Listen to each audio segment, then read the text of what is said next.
Le soleil de la petite ville, un astre généreux et ardent, inondait de lumière les ruelles poussiéreuses où la vie s'écoulait au rythme lent des jours sans histoire.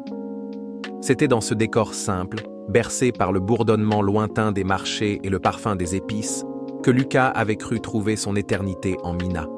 Elle était la lumière de ses matins, la mélodie de ses silences, une promesse d'avenir gravée dans chaque regard échangé, chaque main serrée.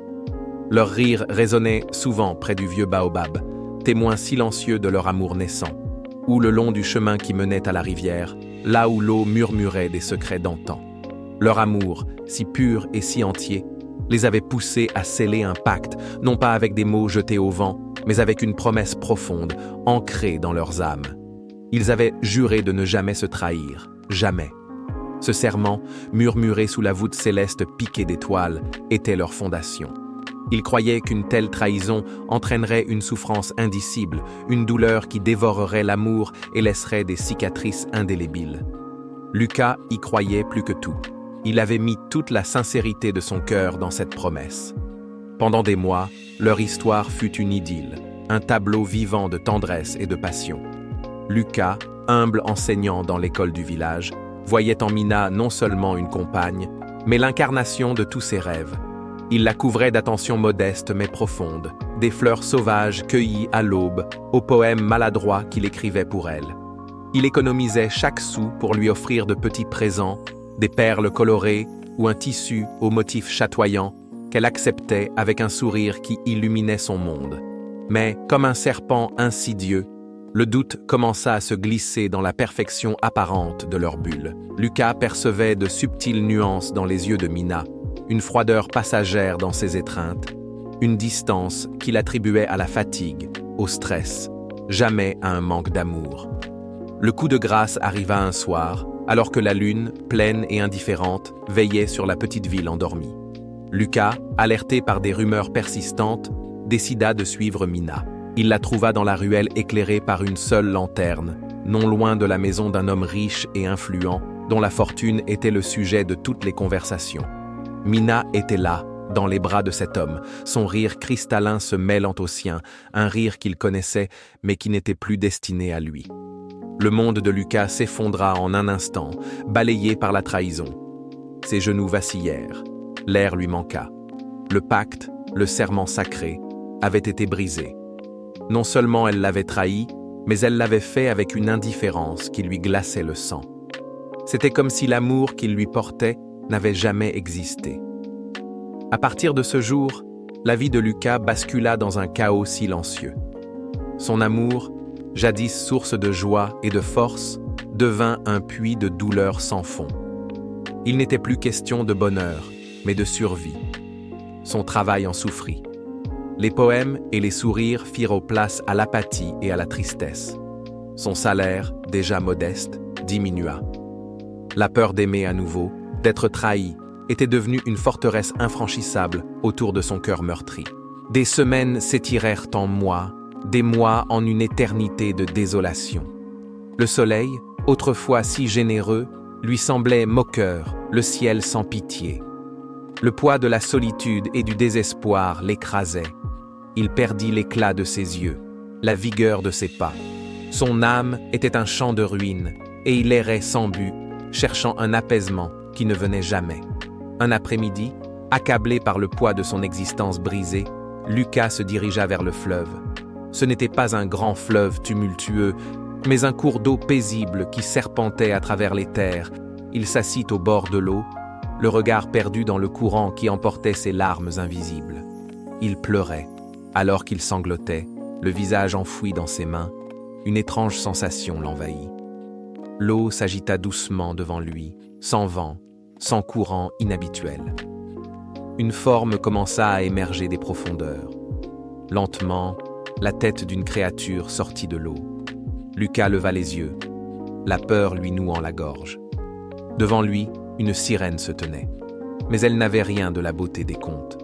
Sa peau était rugueuse et d'une teinte verdâtre. Ses cheveux emmêlés ressemblaient à des algues. Elle était vilaine, d'une laideur presque surnaturelle. La sirène, d'une voix rauque et gutturale qui semblait venir des abysses, s'adressa à lui. « Jeune homme au cœur brisé, je vois ta douleur. Une seule chose peut te libérer de cette souffrance, de cette misère qui te ronge. Dis-moi, avec sincérité, que tu m'aimes, et tous tes problèmes disparaîtront. Lucas la regarda, sidéré, la peur l'empêchant de bouger. L'aimer? Cette créature repoussante? Sa raison lui criait de fuir, mais quelque chose dans le désespoir qui l'habitait, un appel irrationnel à la fin de sa souffrance, le retint. Il était au plus bas, n'ayant plus rien à perdre.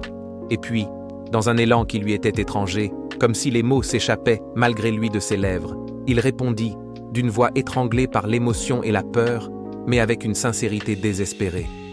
Je t'aime. À peine ces mots furent-ils prononcés que la sirène se figea. Un silence irréel s'abattit sur le fleuve. Les traits de son visage, ses cheveux d'algues, sa peau rugueuse se transformèrent. Les couleurs ternes firent place à un éclat vibrant. La sirène laide et vieillissante se mua en une jeune femme d'une beauté à couper le souffle. Lucas la regarda, incapable de détourner le regard. Son cœur, qui avait été brisé et gelé, se mit à battre avec une force nouvelle. Il venait d'avoir le coup de foudre. « Merci, Lucas, dit-elle d'une voix mélodieuse et claire. Tu m'as libéré. » Elle lui expliqua alors son histoire. Elle n'était pas une vieille sirène laide, mais une jeune femme des mers, maudite par son peuple. Son plus grand désir était de devenir humaine, de connaître la vie sur terre, les émotions humaines, l'amour. Mais pour cela, elle devait être aimée sincèrement par un homme au cœur pur. Son peuple, craignant cette aspiration, l'avait condamnée à apparaître sous une forme repoussante, espérant que personne ne pourrait jamais prononcer ces mots. Lucas, dans son désespoir et sa sincérité, avait rompu la malédiction. Et maintenant, je suis libre, et je suis à toi, les yeux rivés dans les siens. Je te jure de t'aimer sans jamais te trahir, de t'être fidèle jusqu'à la fin de mes jours. Tu as brisé ma malédiction, je briserai la tienne, celle de la solitude et du désespoir. À partir de ce jour, la vie de Lucas changea radicalement. La belle Lyra apporta non seulement l'amour, mais aussi une chance inouïe.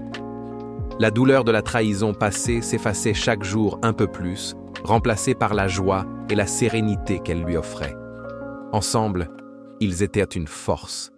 Lyra s'émerveillait de tout, découvrant le monde avec la fraîcheur d'un enfant et la sagesse d'un être millénaire.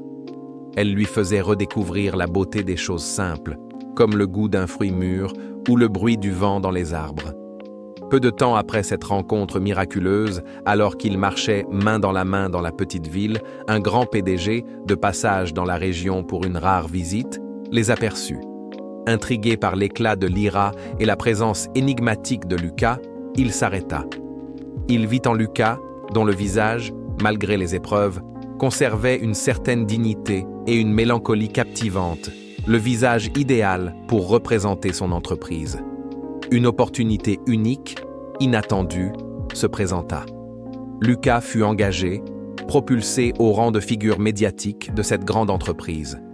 Son charisme naturel et l'aura de Lyra opéraient un charme indéniable. En un clin d'œil, la pauvreté laissa place à l'abondance, et il put enfin subvenir à ses besoins et à ceux de Lyra avec aisance. Il était de nouveau vivant. Lucas et Lyra déménagèrent dans la grande ville, un lieu vibrant de gratte-ciel et de lumière, loin de la simplicité de leur passé. Lyra s'adapta avec une facilité déconcertante à la vie humaine, curieuse et émerveillée par chaque détail de ce nouveau monde. Pour elle, chaque découverte était une aventure. Pour Lucas, chaque jour était une bénédiction. Quelques mois seulement après leur arrivée dans la grande ville, Lucas, dont la nouvelle vie était un rêve éveillé, décida de faire la demande la plus importante de sa vie. Lyra accepta avec une joie débordante.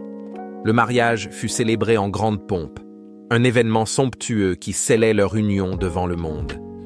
Lyra, resplendissante dans sa robe blanche, était la plus belle des mariées, et Lucas, à ses côtés, rayonnait d'un bonheur qu'il n'aurait jamais cru retrouver. Après la cérémonie, alors qu'ils prenèrent la route pour leur lune de miel, ils décidèrent, comme une envie subite, de faire un détour par leur ancienne petite ville, celle où leur destin s'était croisé.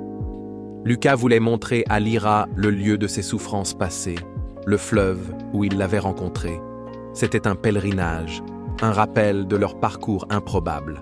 Alors qu'ils traversaient les rues familières, où tout semblait avoir vieilli un peu, mais dont l'âme restait la même, Lucas aperçut une silhouette familière, assise sur le bord de la route, marmonnant des mots incohérents. Son cœur se serra. C'était Mina. Mais elle n'était plus la Mina qu'il avait connue. Ses vêtements étaient déchirés, ses cheveux emmêlés, son regard vide et hagard. Elle était devenue folle, une âme perdue errant dans la rue. Lucas la regarda, un mélange de tristesse et de pitié l'envahissant. Parfois, oui, il s'était demandé ce qu'elle était devenue après l'avoir trahi. Cette image était une réponse brutale et déchirante. Lyra, sentant la détresse de Lucas, posa une main réconfortante sur son bras.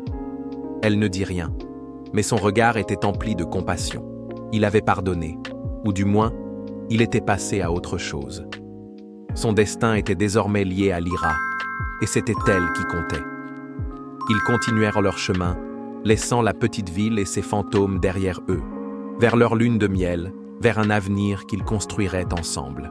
Si vous avez apprécié cette vidéo, n'oubliez pas de mettre un pouce bleu, de laisser un commentaire pour nous dire ce que vous en avez pensé, et de vous abonner pour ne pas manquer nos prochaines vidéos. Merci et à bientôt.